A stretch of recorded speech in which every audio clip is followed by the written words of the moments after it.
Hello প্রিয়া, কতদিন phone করিস না মা। শরীর কেমন আছে তোর?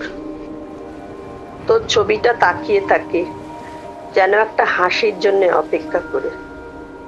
তুই কি বম্বেতে, নাকি অন্য কোথাও শুটে? খুব গরম না রে?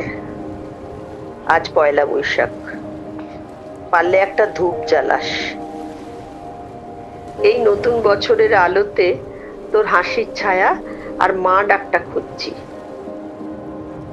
তুই ছোটবেলায় কি জেদ করতিস দিদার শাড়িটা পরবি বলে, কিছুতেই তোকে নতুন জামা পরাতে পারতাম না।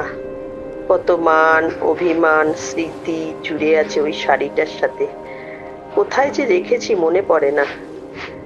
আমার একাকিত্ব আর সময়টা যেন শেষ হচ্ছে না রে। কি সুন্দর ভাই বোন মিলে বেড়াতে যেতিস তোরা। জানিস তো, সমুদ্রে যাওয়ার জন্য পয়সা জমালেও বাঁচতে গেলে হাওয়া লাগে। জানি না আর কবে সমুদ্র দেখবো, হয়তো তোর চোখ দিয়ে দেখছি। মন খারাপের কথাগুলো একা হয়ে পড়ে, তাই তোকে বলছি মা, পারলে আজ একবার ফোন করিস। শুভ নববর্ষ, নতুন বছর শুভ হোক।